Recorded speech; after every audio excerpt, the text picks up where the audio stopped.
안녕하세요. 코인섬입니다. 오늘은 시장 상황에 대한 간략한 맥점과 개인적인 견해의 방향으로 영상을 제작해 보았습니다.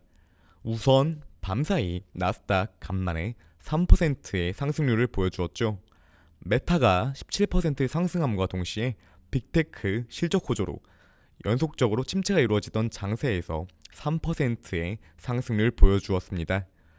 세계의 자금 유동성 둔화에 대한 부분이 글로벌적으로 이루어지고 있는 만큼 비트코인 시장 나스닥과 더욱더 큰 커플링화를 보여주고 있는데요. 현재 5천만 원권 시세에 올려놓은 상황으로 4,500만 원에 대한 낙폭이 열려있기는 하지만 다시금 안정적인 구간을 찾아가고 있다라고 볼 수가 있습니다. 계속돼서 낙폭에 대한 배자를 접어둘 수는 없다라는 의견은 달러 인덱스의 10년치 최고점 기록에 있습니다. 전고치를 넘은 상태로 조정 국면을 기대하는 의견이 다수적으로 나오고 있지만 현재의 상태가 위협적인 것은 분명합니다.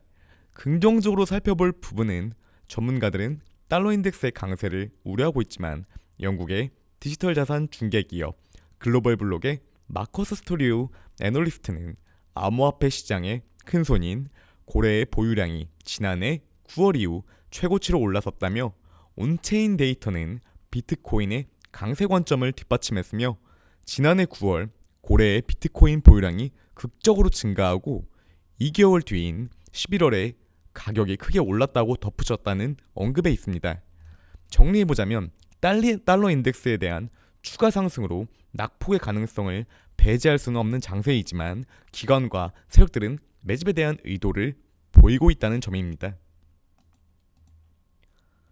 큰 시장에 충격이 발생한다면 4,500만 원까지의 시세를 유의하여야 된다고 말씀을 드렸지만 주 초와 다르게 기술적으로도 안정적인 구간을 찾아가고 있는 흐름 보여주고 있습니다. 현재 5월 FOMC가 발표되지 않았고 우크라-러시아의 전쟁이 5월 종결에 대한 전망이 흐려지면서 좁은 박스권을 그리고 있는 비트코인입니다. 5월 중순까지의 상방은 기술적인 매물대와 유동성 회복에 대한 우려로 크다고 보이지 않지만 시장 상황 5월 하순부터는 긍정적인 모습을 기대해 볼 수도 있다고 사료가 되는데요. 현재 외부 압박 속 유동성이 크게 둔화된 상황도 있지만 시세의 하락을 기다리는 기관과 개인의 존재 역시 무시할 수가 없는 요소입니다. 시장 충격 주초 비교적 크게 보였지만 횡보세가 강한 흐름에서 바닥을 갈구하는 자금이 유입되지 않았다는 점인데요. 1차적으로 5월 FOMC가 발표되고 중하순에 우크라-러시아 전쟁에 대한 방안이 정형화되기 시작한다면 바닥 구간을 노리는 자금 역시 그 시기 천천히 유입될 가능성이 높은 상황입니다. 미국의 GDP 역성장 쇼크도 시장의 분위기를 바꿔놓고 있는데요. 1분기 성장률이 예상 밖 1.4% 하락하며 시장에서는 기준금리 0.5% 이상의 변수로 FOMC를 앞둔 FED의 입장 변화를 주목하고 있습니다. 자산운용사 나빌레 앤드 어소시에이츠의 로이스 나빌레 회장은 FED가 일반적으로 경기가 좋지 않을 때 기준금리를 인상하지 않는 것을 고려하면 1분기 GDP가 우울하게 나와 FED가 금리 인상에 좀 더 신중해질 것이라는 희망을 가지고 있다라는 언급을 동시에 보였는데요. 개인적으로 5월 FOMC에서 금리 인상폭을 25bp로 축소시키기보다는 그 이후 6월에 우려되었던 자이언트 스텝에 대한 우려 분위기가 안정될 수 있다는 점을 긍정적으로 볼 수 있다고 보입니다.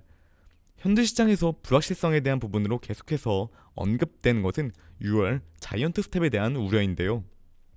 미국 GDP 역성장 쇼크로 이는 새로운 재료로 6월 자이언트 스텝에 대한 우려가 일부 해소된다면 5월 하순부터는 낙폭의 관점보다는 상승의 시그널 가능성을 기대해 볼 수 있다고 판단됩니다. 시장은 여전히 어려운 상황에 있습니다. 상승장에도 하락장에도 진입에 대한 부분은 언제나 어렵고 힘든 부분이지만 새롭게 추가된 역성장에 대한 부분은 오히려 6월에 있을 자이언트 스텝 시장 우려 분위기를 전환시켜줄 수 있는 것에 긍정적인 흐름을 더했다라고 조심스럽게 생각이 듭니다. 오늘도 영상 시청해주셔서 감사드리고 언제나 성공 투자하시길 바라겠습니다.